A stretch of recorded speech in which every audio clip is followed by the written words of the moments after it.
Hey everyone, you're listening to the Tea with Tanya podcast, and I'm your host, Tanya Ambrose. I'm a public health professional by day and your average tea-loving millennial and content creator by night. My goal for this podcast is to share public health stories, self-love and wellness tips, to educate and empower, and to promote positive living. This podcast is here to serve you.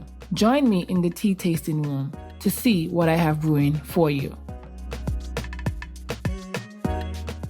So hey everybody, welcome back to another episode of the Tea with Tanya podcast, where we talk about things self-love, wellness, personal development with, drops of public health story, women's health, all that stuff. Today's guest is someone very special. I know I said about all my guests, but it is someone very special. And I will say, up until, I think I just started following on Instagram about a week and a half ago. It hasn't even been 2 weeks since we started following each other. And I followed her because I came across a post that I think her boyfriend, Hamoy, shout out to Hamoy, he posted on his story a video of her. It was a very, very powerful video, a very beautiful video. It was beautifully shot. It was empowering. And I watched the video and, read the caption. It was a long caption of telling the story. And I was just honestly blown away. I was like, you know what? I had to ask her. Obviously, we went to the same high school. I think I was a year or two ahead, probably a year ahead of her, but, we never really interacted in that capacity. I was like, what, little on me is going to go ask her to come on my podcast. And,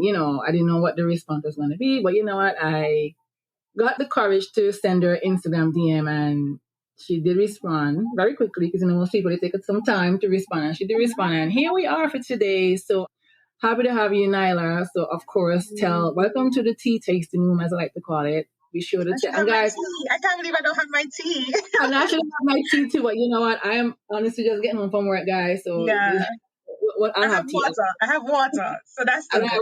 I have water too, which is a plus to me because my water drinking has not been the best. But anyway, but yes, I'm happy to have you. But let the people know, guys. I know she said this is her first interview. That's what she told me. We'll see. Yes. But, definitely tell the people a little bit about yourself, and then we'll get into today's episode. Okay. Hi, everyone. I am Nailah, and no way affiliated with the football team. I said it out. No way affiliated, and I don't watch football either. That's my dad's favorite football team, and they always lose him. But anyway, go ahead. Yeah. But yeah, as you said, we went to the same high school. I just knew you as, the daughter of one of the great cricketers in Antigua. So when you DM'd me, I was just like, yo, okay, let's do this. But yeah, as you were talking about, I did a post recently. I did a video, and it's entitled Beautiful, and I entitled it that it was my way of expressing myself. It was for me to empower myself and in turn really empower other women. Because as much as, growing up, I was always complimented on my looks and, the way I carry myself and my personality. Right. Sometimes that can be a bit vain, and sometimes even getting those type of compliments, sometimes you lose your self-confidence along the way. Certain things happen. And as you grow, I just was not feeling myself. I would fake it, but a lot of the times my self-esteem would have been down. My self-confidence would have been down. And I said, and as you grow too, your body changes a lot. A lot. So that is true. I felt different, and I felt like I wasn't myself. So it was just a little project of mine. Had to be a project for my birthday last year when I turned 29, so to speak, allegedly. According to my birth certificate, I'm 29. But for me, I'm still 15, so I go. Girl, I've been 21 for years. But yeah, I just want, and I said, I'm just gonna accept myself as I come, with whatever changes come, with as I am is who I'm gonna love myself to. So that was that. But just a little bit about me. I also did my bachelor's in biology at Midwestern State University. Oh, wow, really? Yeah, and I'm minoring in psychology. Yeah. But like most science students, I guess, or most persons that come from the Caribbean, go to study, come back home, jobs are very to find. So I never really, and it was a kind of, and I wouldn't say I didn't want to get into healthcare, but not like to be a nurse or to be like this. I just ought to teach biology. Like I felt even studying biology, Yeah. coming in here, it felt like okay, you just can teach that. So and that was a lot of things changed or just didn't pan out as I wanted to. So right now, since I've graduated, I did a couple online courses here and there, but I'm now pushing forward to massage therapy. So look out for me. Some gifted hands Nice. coming near you soon. Yeah. Yeah, that's my go-to right now, and Yes. I'll see Yeah. how I can flourish that way. So that's just for the Oh, I tidbit. love to hear that. I have a sister. She's a biology major, and I'm just honestly I'm Mm. over her in the sense that it's a lot of I've seen her stress of actually Yeah, trying to get that degree, and then every day something you're not supposed to do that because this that. I'm like, girl, let me just be free, okay? Sometimes I don't need to have the science behind those certain things, yeah. but you know how it is. But as far as the video, guys, in the caption, Nyla, I guess I don't want to say announced, but she spoke as she said, as we get older as women, our body goes through changes. There's so many different things, and she, in a sense, made us aware or know that she is. How should I? I want to say struggling, but you were diagnosed with endometriosis. Put it that way. Yeah. And when I read the caption, I'm not gonna lie, because I'm an emotional being, so I may have gotten a bit teary eyed because one, I've never met or know of anyone in my age category that would say they have endometriosis. I'm not saying that maybe they don't, but they didn't openly or who would have openly spoken Yeah. about that. The only person that I not gonna say no or knew of was what's her name? Tia Mari from Sister Sister. She came out Mm. a few years ago and said she had endometriosis and it was like a struggle for her and so many different things. And that's when I in a sense took like an interest in that. Because like I'm like a maternal child health, I'll say junkie in a sense. But there's so many other women's issues. So then when you said that, I was like, okay, because I know I'm used to hearing people our age, especially in the Caribbean now, struggle with PCOS versus Mhm. endometriosis. So then when I heard it, I was like, okay, definitely, and then I saw a comment on your post and someone said, thank you for talking about this because I didn't even know what it was or what it Right, is. I was like, right. wow, it's so amazing that many of us, we're out here, especially as women, we don't even know half of what can possibly happen to our body, It's ridiculous. and it is. And we're not thinking, we have a period, whatever, or we're not thinking about the other challenges that may come. And guys, let me put this disclaimer in right now. Neither Nyla nor myself, Tanya, we're not medical experts. I mean, Right. Nyla may have gone to school for biology. I may be in the healthcare field, but I am not equipped. We are not equipped to No diagnose or give way, you any Jose. medical advice. This episode is just for Nyla to share her story and for us to talk about, the different challenges us as women go through. So let me make that very, very clear because people, you're not going to say, oh, Tanya say, or Nyla say. No, we're not going to have Right. that at all. We're not going to be responsible. Yeah, so not many people know what endometriosis is. And, me being me, obviously, I told Nyla I was going to do some more research. So I went on mayoclinic.org because, they are a reputable source when it comes to certain things. So, guys, I am going to read what endometriosis is, and then we're going to get into what are the symptoms. And then Nyla will definitely tell us, what made her or what was her reaction after being diagnosed. So, endometriosis is an often painful disorder in which tissue similar to the tissue that normally lines the inside of your uterus, the endometrium, grows outside of your uterus. Endometriosis most commonly involves your ovaries, fallopian tube, and the tissue lining your pelvis. Really, endometrial tissue may spread beyond pelvic organs. Wow. With endometriosis, the endometrial-like tissue acts as endometrial tissue would. It thickens, breaks down, and bleeds with each menstrual cycle. But because this tissue has no way to exit your body, it becomes trapped. When endometriosis involves the ovaries, cysts called endometriomas may form. Surrounding tissue can become irritated, eventually developing scar tissue and adhesions. Abnormal bands of fibrous tissue that can cause pelvic tissues and organs to stick to each other. Endometriosis can cause pain, sometimes severe, especially during menstrual periods. Fertility problems may also develop. Unfortunately, effective treatments are available. No, guys, I know I just said a mouthful. I'm reading this and I'm like, I've read it more than once. I'm definitely going to Yeah, have to have, a medical professional come on the other episode to yeah. discuss this info. But this is just the basis of what happens when you have endometriosis. And I'll list some signs and symptoms really quickly, Nailah, and then you can tell us, Okay. your journey to that. So, of course, let me mention some signs include painful periods. Pelvic pain and cramping may begin before and extended several days into a menstrual period.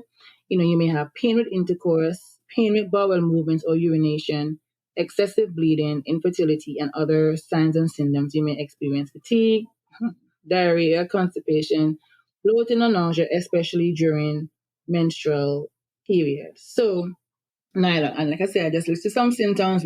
I read a mouthful as far as what endometriosis is. But when did you? And we don't need to know the exact date when you got diagnosed, but what made you? Was it so severe?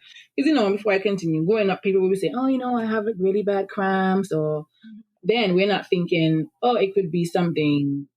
Worse. We may thought, get on birth control because that's gonna help. These are what we've heard in the past, or it's like most common. Oh, go on birth control. You can regulate your period. You can, lessen the days, or it's gonna eliminate you having, bad cramps. So, what was your experience or journey with endometriosis?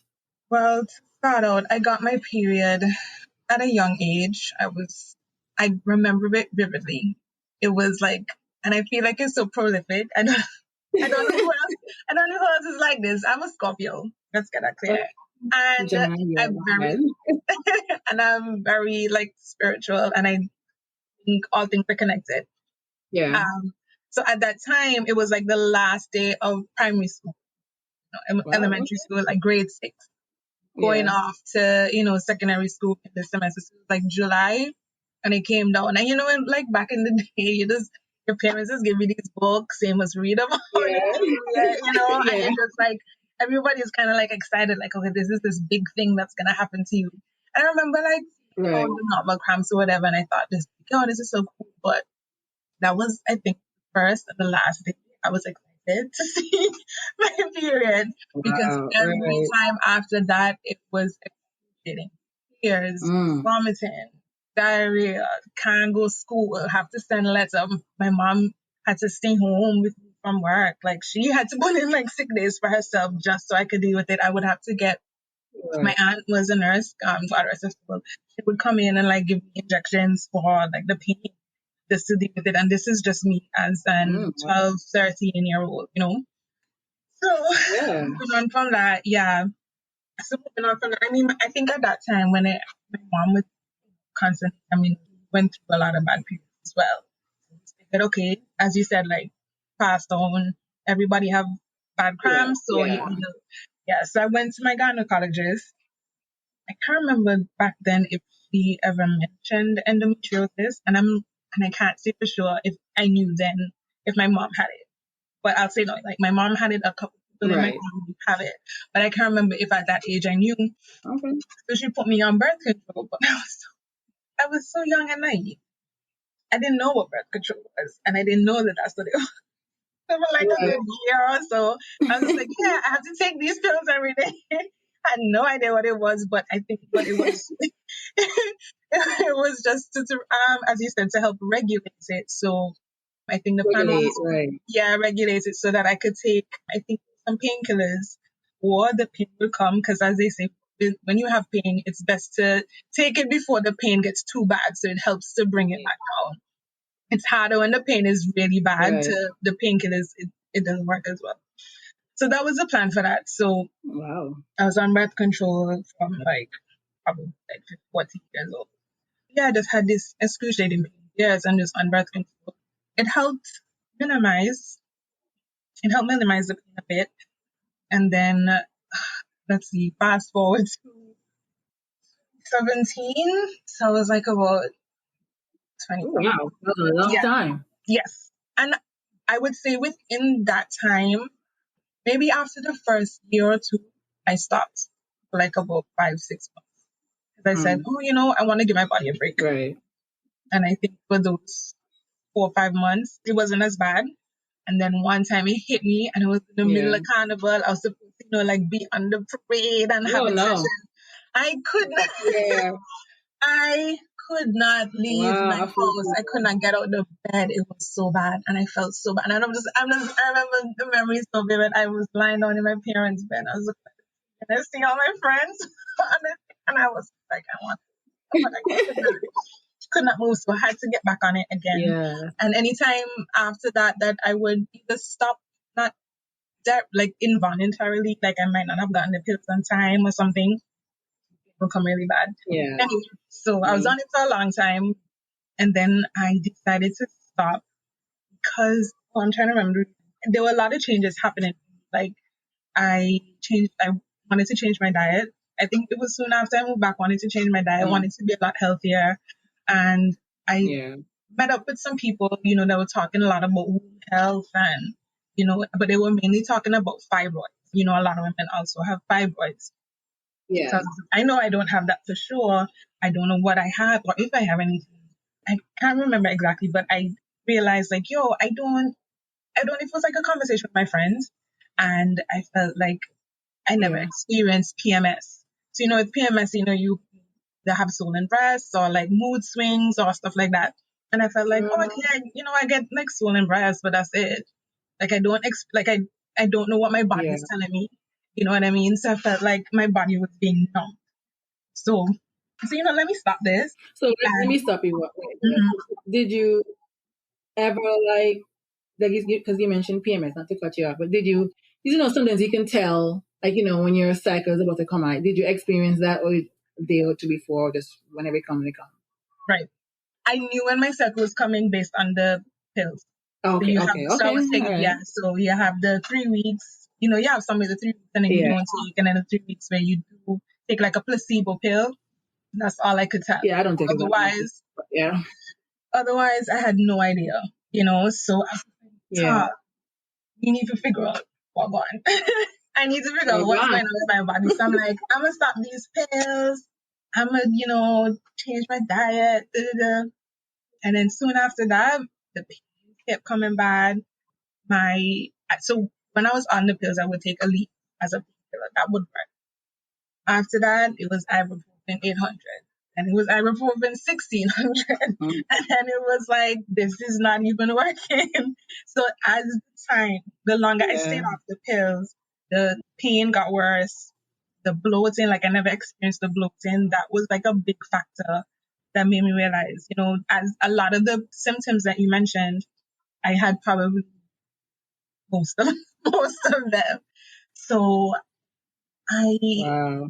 going to my doctor about it, I went about some other things that I'm still dealing with, and I did an ultrasound, and this was prompted by my aunt. Shout out to my auntie Liz.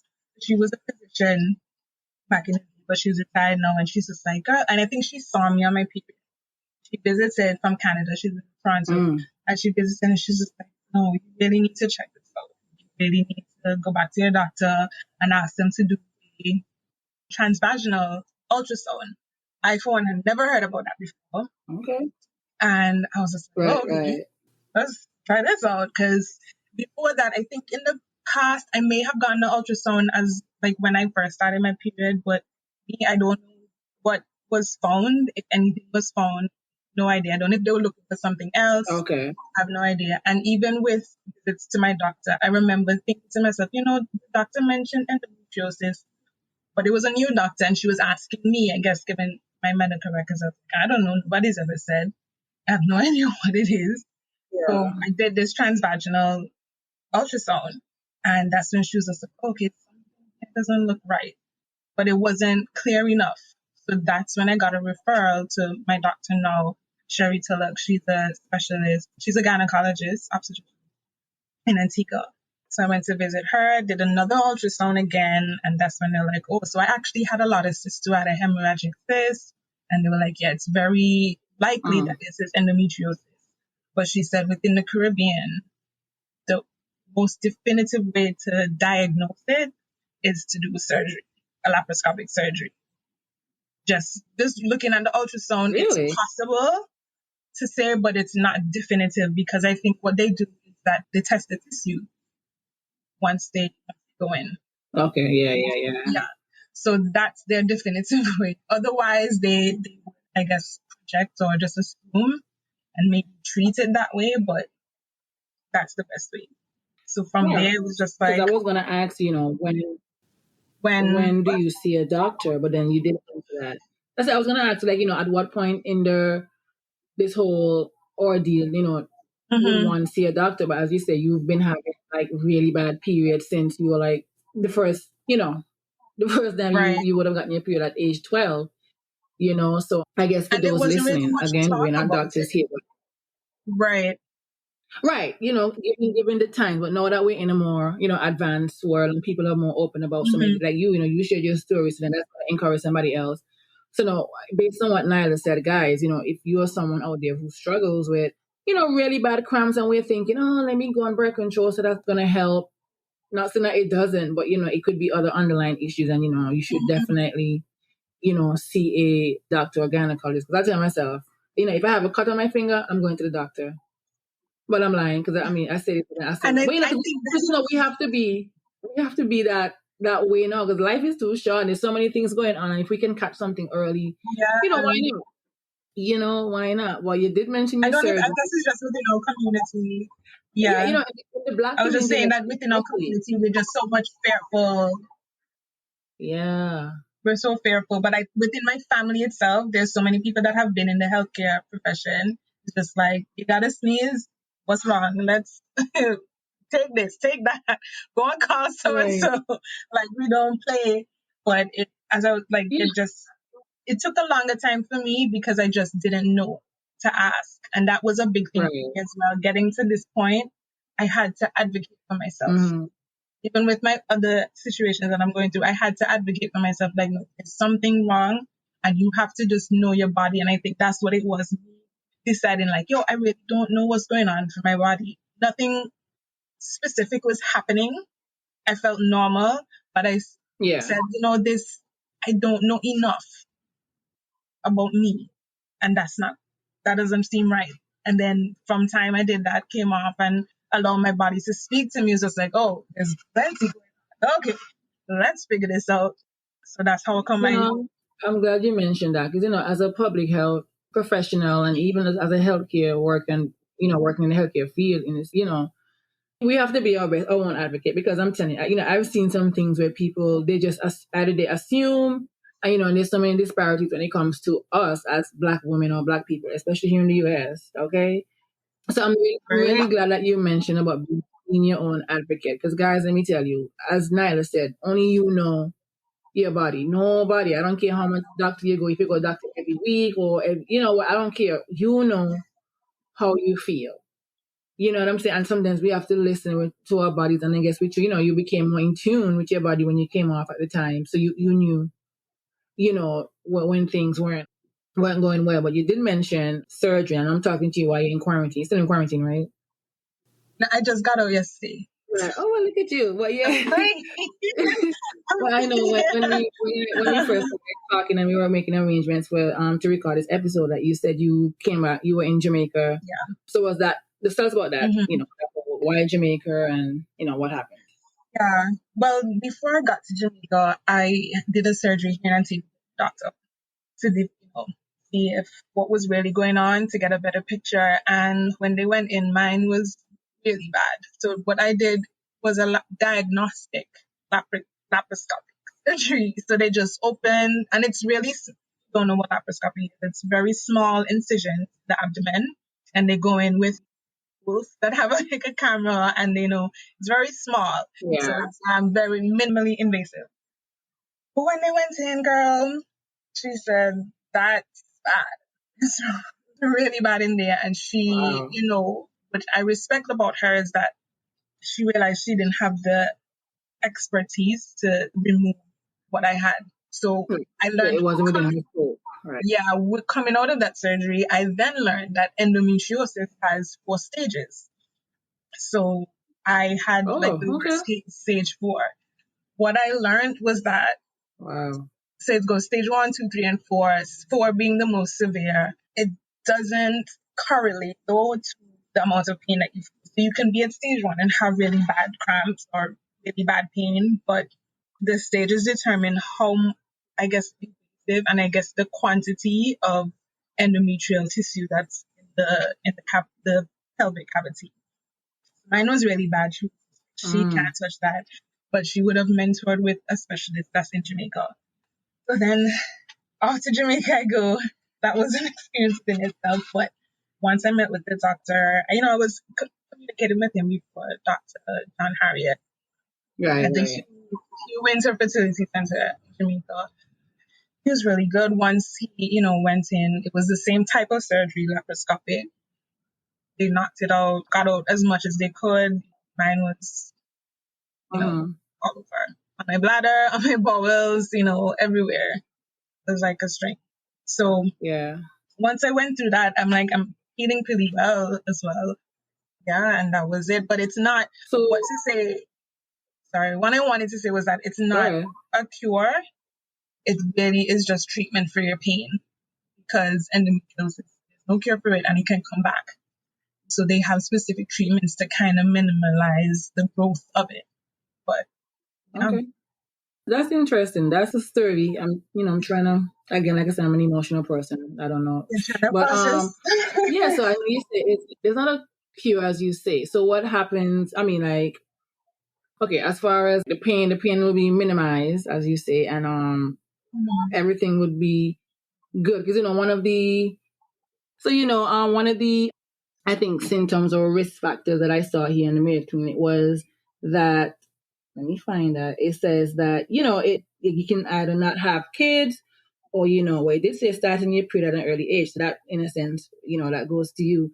But it does mention, fertility issues. So now that you have this surgery, because I've seen people, because I'm on YouTube, I watched this show. I'm not going to call the name of that show, but a girl, she had that same issue similar to you, and she had to go do surgery. And, her chances of her having a child, it went up versus, before the surgery. So is that something that you would have discussed with your, I guess, the surgeon in Jamaica or just your gynecologist in general? Like, what would happen after the surgery, not only from a pain standpoint or a physical standpoint, but, as far as, wanting to have a child or fertility? What are the chances of that? Yeah. So that was definitely a big factor because I am in a committed relationship and that is something that, both of us look forward to, but we didn't know what would Right. really happen. Also, I've heard people being on birth control for long, they have fertility issues. I think that's probably one of the since I came off. I can't remember possibly. But going in, so my first surgery, my doctor wanted to test to see for any blockages in my ovaries. Because what happens with endometriosis, it causes these adhesions. So these can be distorted, can stick and not have a proper flow. So she was so bad she couldn't even test that. So in my last surgery in Jamaica, they were able to test it. I was perfectly fine. Thank God. But for some people, there was a young lady ahead of me that day for surgery. She had fibroids and she also had endometriosis, but it was inside her uterus. Wow. I don't really know how that works, it being inside. So Yeah. I know that's I'm not sure how, the technicality of that, but she would be more likely to be more infertile. Higher probability for her to have infertility, I guess, in that aspect. And I know a lot of women in my family would have had to have the surgery in order to have kids. That was a big thing. And it also, Yeah.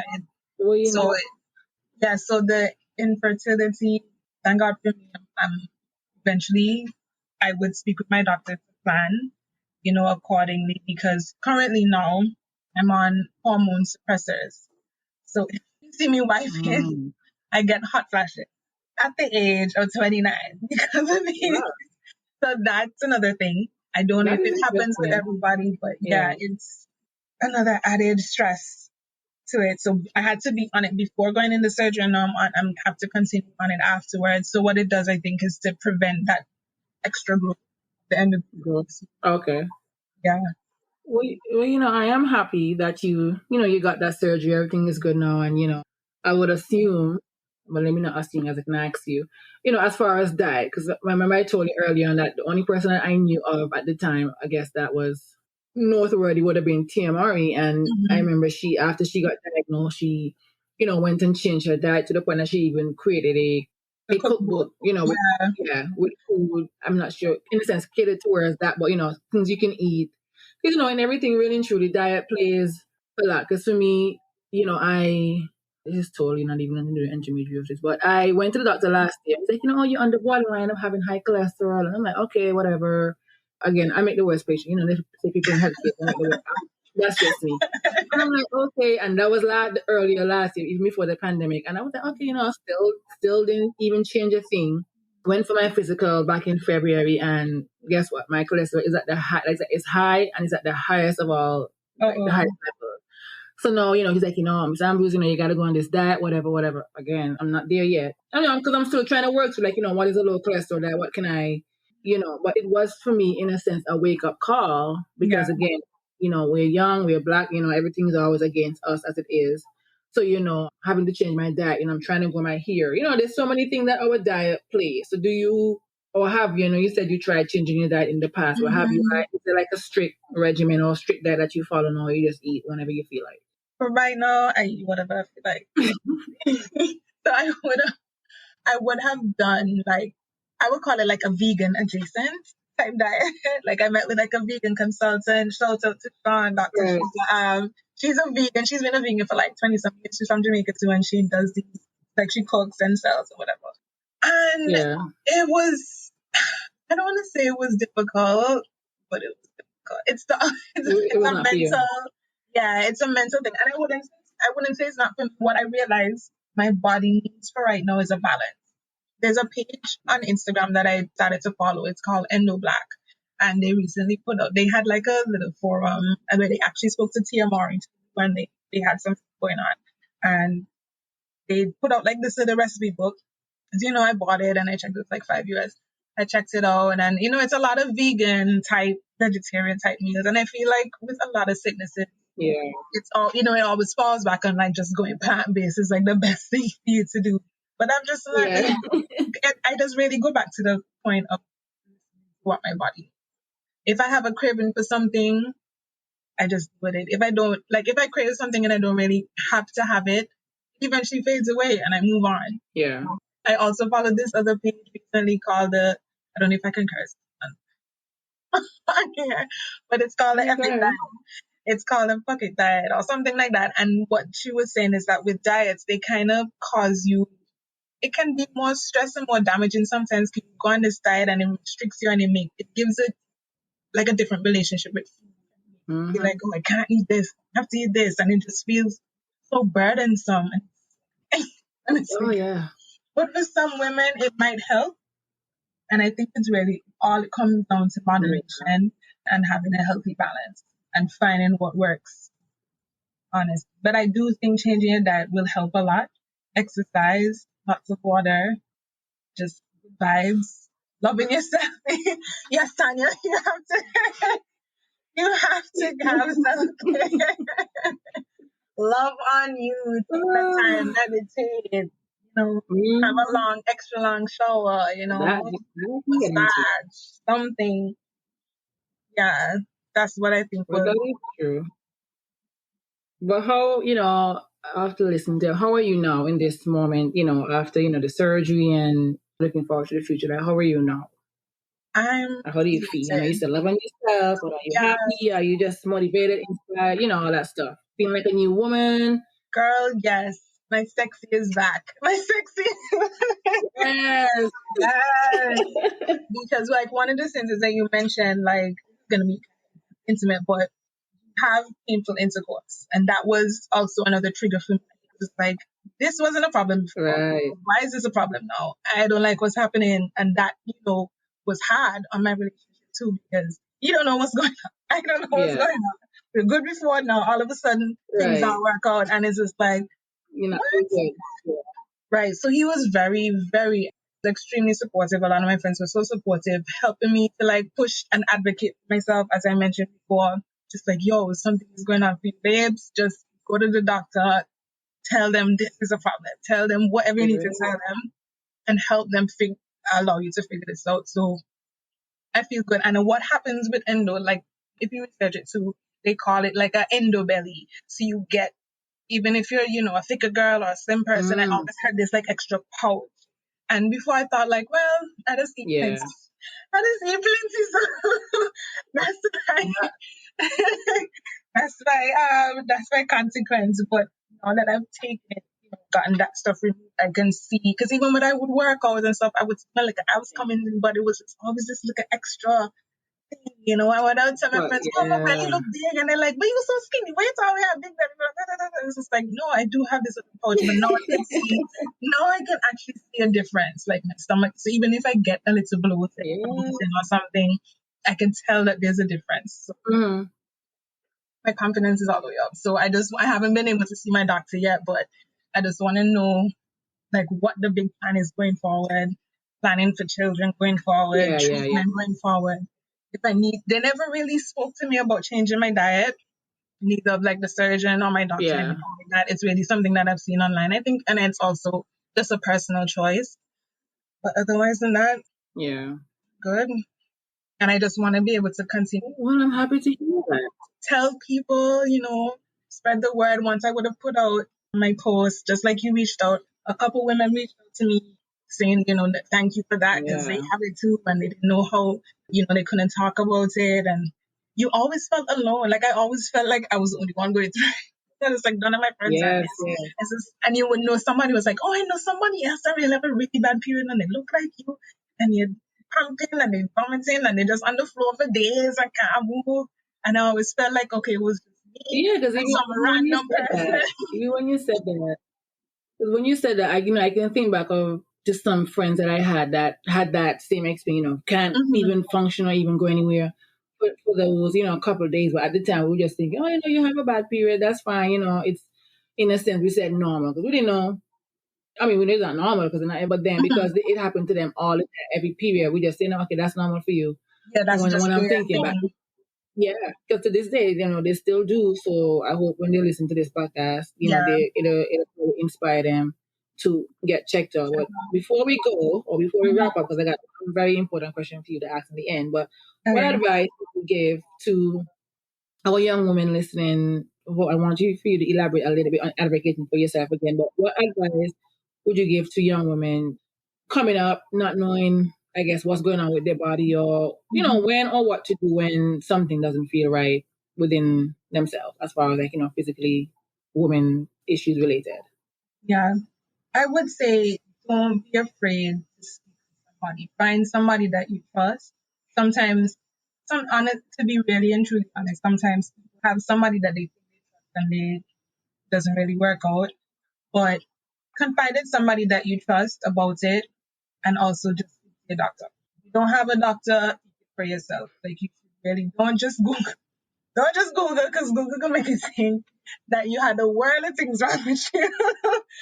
Don't rely on Google. I know it's tempting. I do it all the time. But don't let that be the last stop. If you know there's something wrong, trust your gut. Trust your gut. Even if you think that it's the worst case scenario, that's how mine works, it's fine. But confide in someone, let someone this is a problem and you feel some type of way about it. And also let your doctor know. And even if your doctor you can trust them, but sometimes they really need your word to help them get you to the better form of you. So always advocate for yourself. You know you best. Nobody else in this world can know you better than you. No one. Yes, that is true.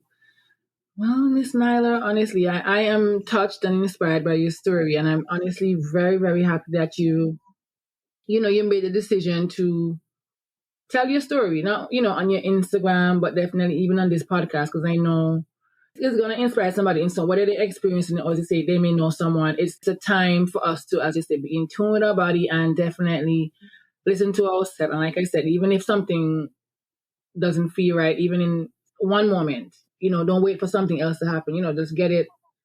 Again, like I said, not to Google, but, if you are going to Google, make sure it's like a scholarly article you're reading, right. And not that, because Google will tell you need amputation when that's not even the case.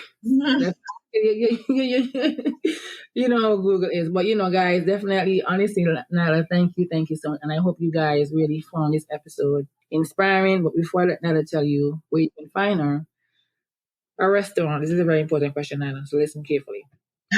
A restaurant names a dish after you. What is it and why?